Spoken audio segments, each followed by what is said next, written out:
எல்லாருக்கும் வணக்கம். நம்மளோட ஹெட்ஜாக்ஸை நம்மளோட தோட்டத்துக்கே கொண்டு வந்தாச்சு. ரொம்ப காலமாக வீட்டிலே வச்சுருந்தோம். இன்னும் ஹாம்ஸ்டரு, ஜெர்பல்ஸு, அதாவது அந்த அணில், இது எல்லாமே நம்மளோட வீட்டில் இருக்குது. நம்ம ஜெர்பல் முள்ளெலியை மட்டும் பண்ணைக்கு கொண்டு வந்திருக்கேன். அதுக்குன்னு சின்ன ஒரு செட்டப்பை போட்டிருக்கோம். அந்த ஒயிட் கலர் ஷீட் அடியில் போட்டு மண்ணை போட்டு மேலே இவங்கள விட்டாச்சு.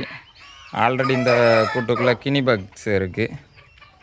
அப்படி திறந்த வெளி உலகத்தை பார்த்துட்டு ஜாலியாக உட்காரட்டும், வீட்டுக்குள்ளேயே அடைச்சி வச்சுருக்கோமேன்னு ஃபார்முக்கு கொண்டு வந்தாச்சு. ரெண்டாவது விசிட்டர்ஸுமே வெளியிலேருந்து யாராவது நம்ம பண்ணையை பார்க்க வரும்போது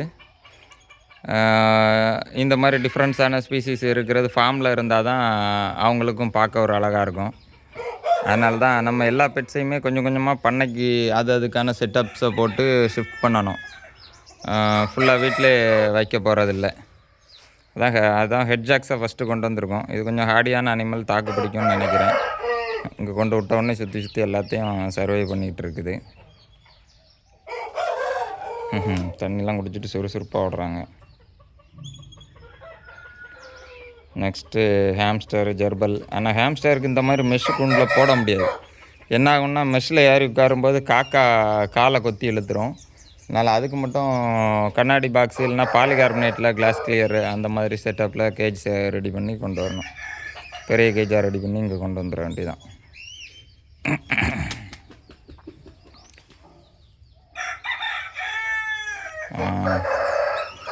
ஜெர்பல்ஸோட அழகாக பாருங்கள், எப்படி க்யூட்டாக இருக்குது. நரி மாதிரி, ஃபேஸை பார்த்தா டாக் மாதிரி இருக்கும், உடம்பை பார்த்தா ஒரு டிஃப்ரெண்ட்டான ஸ்பீசிஸ் தான்.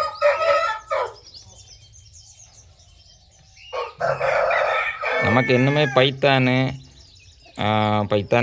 பால் பைத்தான் வெரைட்டி, ரொம்ப பெருசாக வராத மலைப்பாம்பு வெரைட்டி. இப்போ நம்ம பெர்மிஸ் பைத்தானு, ஸ்பெக்டக்லஸ் பைத்தான் அதெல்லாம் ரொம்ப பெருசாக வரும் ரெட்டிகுலேட்டர்லாம். நமக்கு பால் பைத்தான் சின்ன பசங்கள்லாம் தூக்கி தோளில் போடுற மாதிரி ஒரு அழகான ஒரு பாம்பும், அப்புறம் இக்வானா, இந்த மாதிரி எக்ஸோட்டிக்ஸ் கொஞ்சம் வாங்கணும். நம்ம ஃபார்முக்கு சின்ன பசங்க எல்லோரும் விசிட்டர்ஸ் வந்தால் அவங்களுக்கும் ஒரு என்ஜாய்மெண்ட்டாக இருக்கும்ல. நீங்கள் கொஞ்சம் கொஞ்சமாக ஒன்று ஒன்றா ரெடி பண்ணும். ஓகே, நன்றி நண்பர்களே.